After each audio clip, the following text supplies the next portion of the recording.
Mais on m'a demandé plusieurs m'ont demandé de parler sur la question du voile, la tenue de la femme et tout ce qui concerne ça. Bon, c'est un enseignement que Paul donne dans la première épître aux Corinthiens, au chapitre 11, et qui finalement occupe une place relativement importante dans les propos de l'apôtre Paul. C'est dire que ce point qui semble être secondaire à première vue ne l'est pas tant que ça, puisque finalement Paul a éprouvé le besoin de lui consacrer dans une épître relativement restreinte une place de cette importance-là.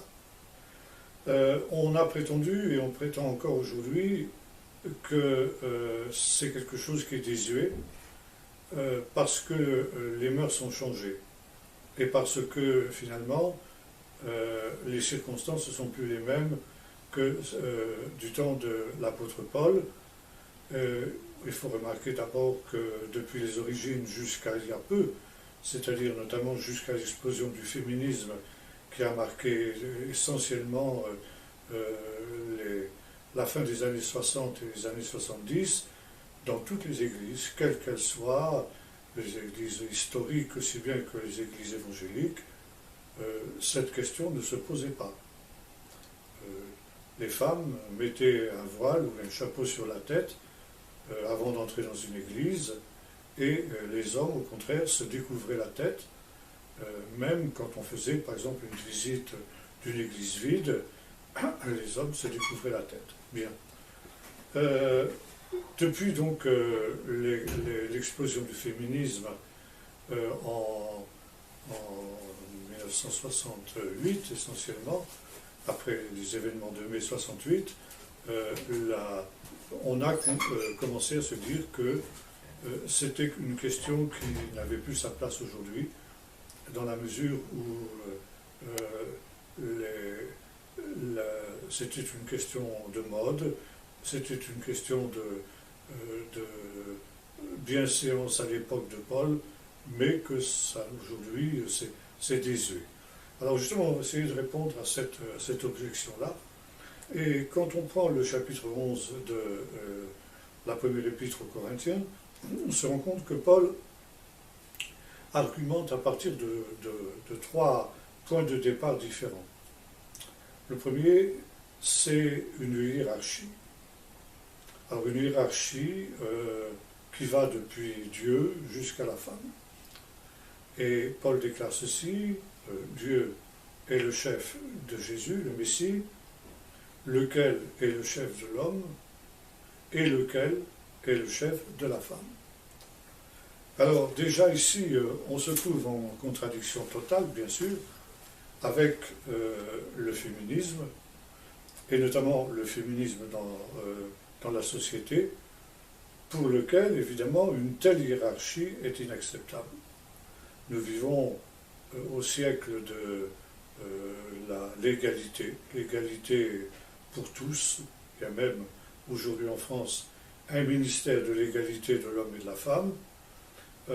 Donc ici, cette affirmation de l'apôtre Paul qu'il y aurait une hiérarchie, eh bien c'est quelque chose qui, aujourd'hui, pour les féministes, est tout à fait inacceptable. Le problème, c'est que dans ce domaine-là aussi, l'Église suit le mouvement.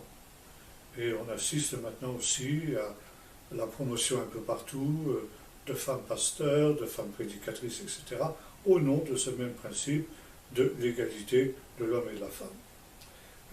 Seulement, il faut savoir que l'idée d'une hiérarchie qui aujourd'hui est inacceptable non seulement entre l'homme et la femme, mais toute forme d'autorité, toute forme de hiérarchie aujourd'hui est rejetée dans la société parce que justement on est basé sur cette idée d'une égalité totale de tous les individus, au point même qu'on veut interdire aussi de punir les enfants, parce que punir les enfants, je ne parle même plus de la fessée, je parle simplement d'une punition, c'est en quelque sorte affirmer une domination de l'adulte sur l'enfant, et ça voudrait dire que l'enfant n'est pas égal à l'adulte.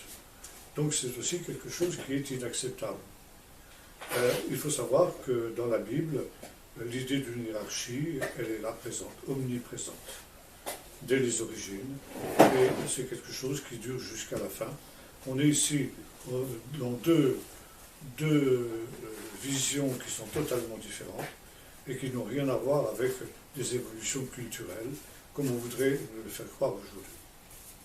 Donc, il y a ici, pour l'apôtre Paul, cette hiérarchie, et finalement, on aura beau dire ce qu'on voudra, mais le fait que Dieu, le Père, soit le chef du Messie, Jésus, on ne peut pas l'enlever. C'est quelque chose qui existe de toute éternité. Et Paul le rappellera aussi que, dans le chapitre 15 de l'Épître 1 aux Corinthiens, que lorsque, au temps de la fin, eh bien, Jésus aura remis toute autorité à son Père, le Fils, lui aussi, sera soumis au Père, afin que Dieu soit tout en tous. Donc ici, il y a un chef suprême de toutes choses qui est Dieu lui-même. Et le Fils, bien qu'ayant une totale égalité avec le Père, comme un Fils là avec son Père, c'est pas parce que le Père est le chef du Fils que le Fils est inférieur pour autant. Pas plus que l'on peut dire que parce que la femme est soumise à l'homme, elle est inférieure à l'homme, pas du tout. Mais c'est tout simplement parce que Dieu est un Dieu d'ordre, et que dans l'ordre des choses, eh bien, il faut qu'il y ait effectivement une hiérarchie. Donc ici, c'est quelque chose qui n'a rien à voir avec un environnement qui serait culturel. Ce n'est pas parce que la culture a changé qu'aujourd'hui Jésus n'est plus soumis à son Père. Bien. Donc on peut, à partir de ce raisonnement-là, aussi passer à un autre point. Aussi, comme le dit l'apôtre Paul, eh bien, le chef de tout homme, c'est le Messie. Et c'est par lui, il est le chemin, la vérité et la vie, c'est par lui que l'homme vient au Père, que chacun d'entre nous vient au Père. Et ça aussi, ça n'a rien à voir avec une culture. Et enfin, eh bien aussi, la femme doit être soumise à l'homme, et Paul l'explique, elle a été donc tirée de l'homme, c'est d'ailleurs le sens du mot isha en hébreu, n'est-ce pas? Et donc là aussi, il y a un ordre dans la nature, de la même manière que il y a une hiérarchie aussi chez les anges. Il y a des anges qui sont séparés en dignité. Et ça n'implique pas une inégalité, ça c'est justement la grande erreur que fait notre culture moderne, de penser que à partir du moment où il y a autorité, il y a inégalité. Mais pas du tout. Il y a tout simplement, encore une fois, ici un ordre. Donc ça c'est le premier point sur lequel l'apôtre Paul argumente, à partir de cette hiérarchie, et que je sache, aucun élément de la culture moderne ne remet en question cette hiérarchie, parce qu'à ce moment-là, c'est toute la Bible qu'il faut mettre de côté. Si Dieu n'est plus le chef du Messie, eh bien, c'est tout l'enseignement biblique qui s'effondre comme un château de cartes. Donc ça n'a rien à voir avec un phénomène de culture. Bien. Maintenant, justement, la question du voile entre dans ce domaine-là. Et Paul dit ceci, le problème c'est que donc l'homme a un chef, le Messie. Le chef, ce chef-là, il est invisible. Et dans le texte d'1 Corinthiens 15, il y a un jeu de mots en grec sur le mot képhalé, qui signifie une tête et aussi un chef. D'ailleurs, en vieux français, on avait aussi ce mot-là, puisqu'encore aujourd'hui, on parle d'un couvre-chef, c'est-à-dire finalement d'un chapeau, enfin de quelque chose que l'on met sur le chef, c'est-à-dire sur la tête. Donc Paul joue sur ce mot képhalé, ça veut dire, puisque le képhalé de l'homme, le chef de l'homme, est invisible, sur son képhalé à lui, l'homme, sur son chef, c'est-à-dire sur sa tête, il ne doit avoir aucun signe visible, puisque son chef, Képhalé, est invisible, il est dans le ciel. Par contre, la femme, elle a un chef qui est visible, qui est l'homme. Et par conséquent, sur son chef à elle, c'est-à-dire sur sa tête, elle doit avoir un signe visible qu'elle accepte cette autorité qui est celle finalement de Dieu. Parce que finalement, en se soumettant à l'homme, elle se soumet à la volonté de Dieu en ce qui la concerne. Et il est intéressant de noter que cette question, qui finalement devrait être une question mineure, mais qui déjà, on le voit, à l'époque de Paul ne l'était pas, parce que Paul laisse entendre à la fin du chapitre 11 qu'il fait taire un certain nombre de contestations. Donc c'est la preuve que déjà il y avait des contestations de son temps. Et pourquoi justement cette question du voile fait-elle problème autant aujourd'hui? Eh bien justement parce qu'il y a un esprit de rébellion. C'est l'esprit d'anarchie. L'anarchie, c'est la rébellion. L'apostasie, c'est la rébellion. Et on rejette la volonté de Dieu. Et en se dévoilant la tête, eh bien, la femme montre qu'elle se rebelle contre cette condition que Dieu a voulu pour elle. Et par conséquent, c'est une rébellion contre Dieu. Ça, c'est quelque chose qui est difficilement discutable et impossible à remettre en question. Donc ça, c'est la première argumentation de Paul, et je le répète, ça n'a rien à voir avec une question de culture. C'est quelque chose qui est le plan éternel de Dieu, depuis le commencement, depuis le Jardin d'Éden, jusqu'à la fin, où déjà dans le Jardin d'Éden, la femme était soumise à l'homme, avant même l'introduction du péché. Et justement, le fait que l'homme ait obéi à la femme en ce qui concernait la consommation du fruit défendu, montre que la femme est sortie de son rôle, elle a pris sur l'homme une autorité qu'elle n'aurait pas dû prendre, et le résultat, ça a été la chute, ça a été le péché. Bon, ça c'est le premier point. Deuxième point, Paul dit ceci, c'est pourquoi, à cause des anges, la femme doit avoir sur la tête une marque de l'autorité dont elle dépend. Ici, il est question des anges. Alors, on peut se poser la question, qu'est-ce que les anges ont à voir dans cette affaire? Et là, effectivement, c'est assez difficile de répondre à cette question, parce que Paul ne détaille pas. Mais une chose est certaine, c'est que cette allusion montre que, d'une manière qui nous est cachée, mystérieuse, les anges ont à voir dans cette affaire quelque chose.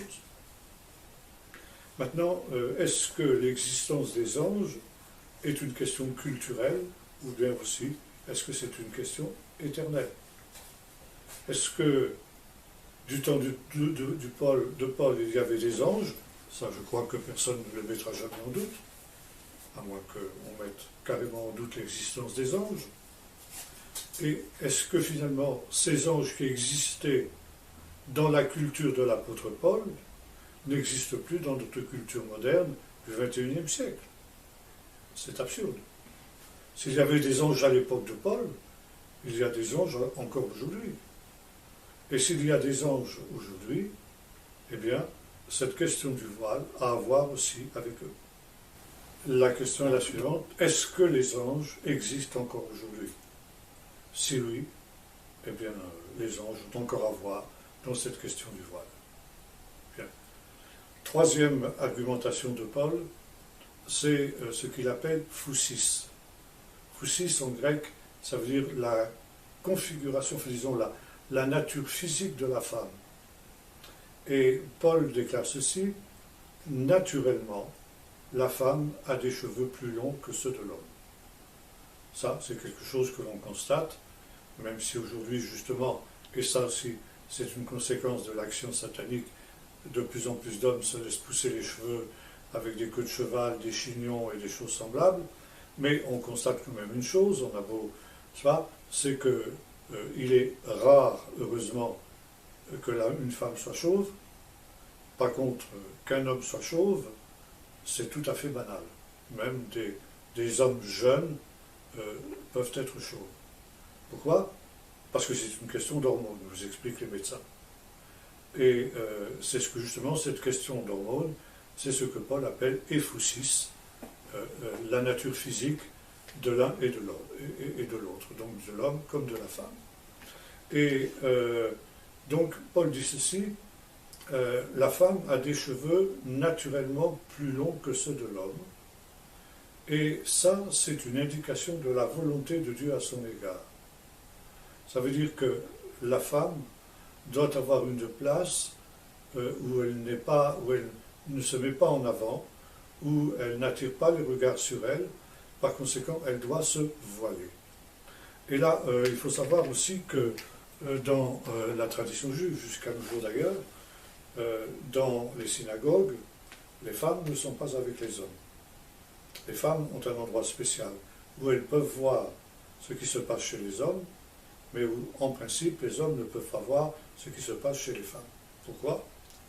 Eh bien, pour que justement, pendant la prière, pendant le temps qui est consacré au Seigneur, les hommes ne soient pas distraits par les femmes, et notamment par une femme qui pourrait être jolie. Et d'où cette séparation justement entre l'homme et la femme dans la synagogue. On a souvent accusé l'apôtre Paul d'être misogyne, mais on se rend compte justement que Paul et les premiers chrétiens ont remis en cause cette tradition en disant dans l'Église, contrairement à ce qui se passe dans la synagogue, les femmes peuvent être avec les hommes, mais à une condition, c'est justement qu'elles n'attirent pas les regards sur elles, sur leur personne. Et en particulier, quand elles prient et prophétisent. Ce qui aussi est un rôle important qu'il leur est apporté. Il est bien évident que quand quelqu'un élève la voix pour prier ou pour prophétiser, les regards se tournent forcément vers cette personne. Et Paul déclare ceci, justement, il ne faut pas que cette personne attire des regards sur elle qui pourraient être inconvenants. Alors ça implique, elle peut être au milieu de ses frères hommes, à une condition première, c'est qu'elle soit vêtue d'une manière décente, et deuxièmement, effectivement, qu'elle manifeste par le fait qu'elle ait ce voile sur la tête, qu'elle ne cherche pas dans son intervention à prendre de l'autorité sur l'homme, mais qu'elle se soumet donc à ce qu'est la volonté de Dieu à son égard. Alors on a prétendu qu'à partir du moment où la femme avait les cheveux longs, elle pouvait se passer du voile, puisque, on nous dit, la chevelure lui a été donnée en guise de voile. Mais là, c'est ne pas comprendre le raisonnement de l'apôtre Paul. Paul ne veut pas dire que la longue chevelure remplace le voile, mais au contraire, indique la volonté de Dieu en ce qui la concerne. Puisque dans sa nature physique de femme, elle a naturellement des cheveux longs, eh bien, c'est à plus forte raison, c'est qu'en hébreu on a ce raisonnement qu'on appelle klal vachomer, n'est-ce pas? À plus forte raison, eh bien, c'est l'indication qu'elle doit se voiler lorsque, notamment, elle est dans le service public. À noter que le judaïsme a un peu la même idée, mais encore, ça va beaucoup plus loin encore que dans le christianisme, puisque la femme juive croyante, la femme juive pieuse, doit avoir la tête voilée dans la société en permanence. Pas seulement dans la synagogue, mais les femmes juives ont toujours quelque chose sur la tête, soit un chapeau, soit un voile quelconque, etc. C'est la même idée. C'est la même idée, celle justement de reconnaître cette soumission qui est justement la marque de la volonté de Dieu pour la femme.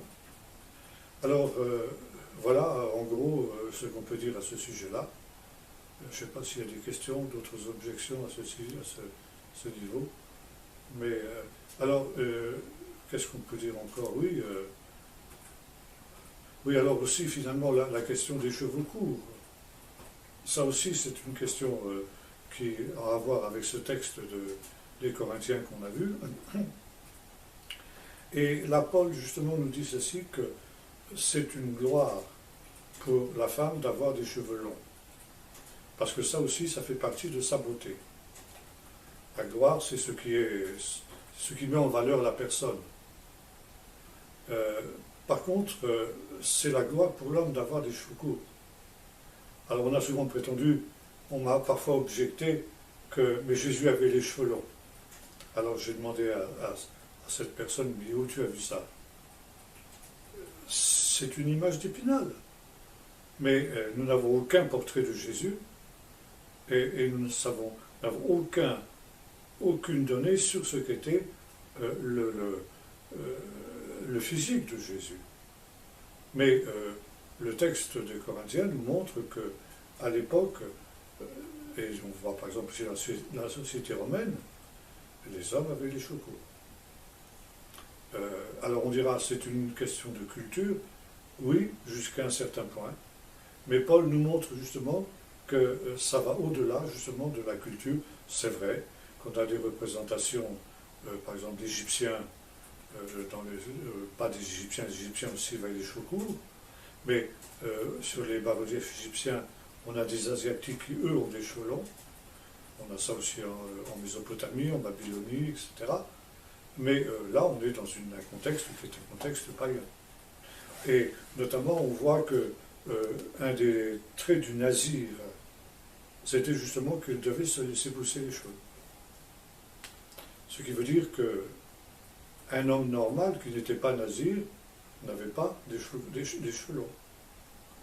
Et les textes bibliques nous montrent que les choses étaient ainsi parce que justement c'est aussi une question de soumission à la volonté de Dieu. Donc voilà en gros, si vous voulez, ce qu'on peut dire au sujet de cette question de l'homme et de la femme.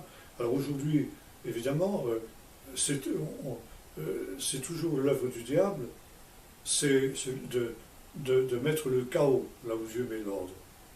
L'ordre de Dieu est remis en cause, et donc les femmes se découvrent la tête dans la présence de Dieu, et l'on voit de plus en plus dans les églises d'hommes qui gardent une casquette dans l'église. Ça veut dire qu'on est ici à l'envers.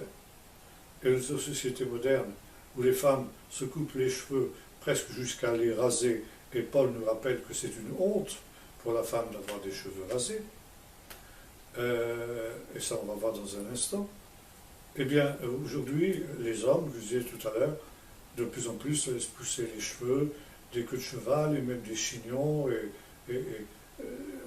finalement il y a une féminisation de l'homme et une masculinisation de la femme. Or c'est intéressant de voir que quand a commencé cette mode des cheveux courts, c'était après la Première Guerre mondiale. La Première Guerre mondiale était aussi un peu la naissance du féminisme, dans la mesure où tous les hommes étant à la guerre, les femmes ont été obligées de prendre la place des hommes dans la société, et notamment d'aller travailler. Le travail de la femme a commencé justement pendant la Première Guerre mondiale. Et après la Première Guerre mondiale, comme après la Seconde d'ailleurs, beaucoup de ces femmes avaient eu, disons, des relations coupables avec les Allemands. Et ces femmes qui avaient fait la vie avec les Allemands, on les tondait, on les rasait complètement, en guise d'opprobre, de honte, et on les baladait justement comme ça dans les rues de la ville pour leur faire honte. Donc, comme dit l'apôtre Paul, c'est une honte pour la femme d'avoir des cheveux coupés. Et même, si elle veut se couper les cheveux, dit-il, qu'elle se rase. Évidemment, une femme rasée, une femme chauve, elle n'est pas forcément à son avantage. C'est le moins qu'on puisse dire. Bien. À noter aussi que dans l'Antiquité gréco-romaine, c'était les esclaves, les femmes esclaves auxquelles on coupait les cheveux et on tondait la tête, et notamment les prostituées. Et c'est une des raisons pour lesquelles, après la guerre mondiale, des femmes qui s'étaient prostituées avec les Allemands, on leur rasait la tête pour les balader. Et là, justement, pendant cette période de l'entre-deux-guerres, eh bien, c'est là qu'est apparue cette mode des cheveux courts pour les femmes. Et on a commencé à faire à la radio, c'était l'époque de l'essor de la radio, une propagande effrénée justement pour que les femmes se coupent les cheveux. Et je me souviens encore de chansons qui étaient diffusées à la radio, que ma grand-mère me chantait à cette période-là, n'est-ce pas, faites-vous couper les cheveux, etc., parce que c'est la mode, parce que, bon, enfin, il y a tout un ensemble de choses. Et là aussi, on voit que c'est le début, ça a été le début de l'apostasie. Et tout ça, c'est un tout. Alors, évidemment, c'est des choses secondes. Et je ne pense pas, évidemment, je ne prétends absolument pas qu'une femme qui a les cheveux courts ou une femme qui se présente devant Dieu la tête nue va aller en enfer. Ça n'a rien à voir. C'est vrai que c'est une petite chose. Mais tout ça, c'est lié, c'est tout un ensemble, c'est tout un contexte. C'est tout un état d'esprit, qui est l'état d'esprit de ce temps, l'état d'esprit du féminisme, l'état d'esprit de la rébellion contre Dieu, contre l'ordre de Dieu, et finalement, on a vu, finalement, ce qu'est l'essentiel même de la Bible, c'est-à-dire l'idée de la souveraineté de Dieu.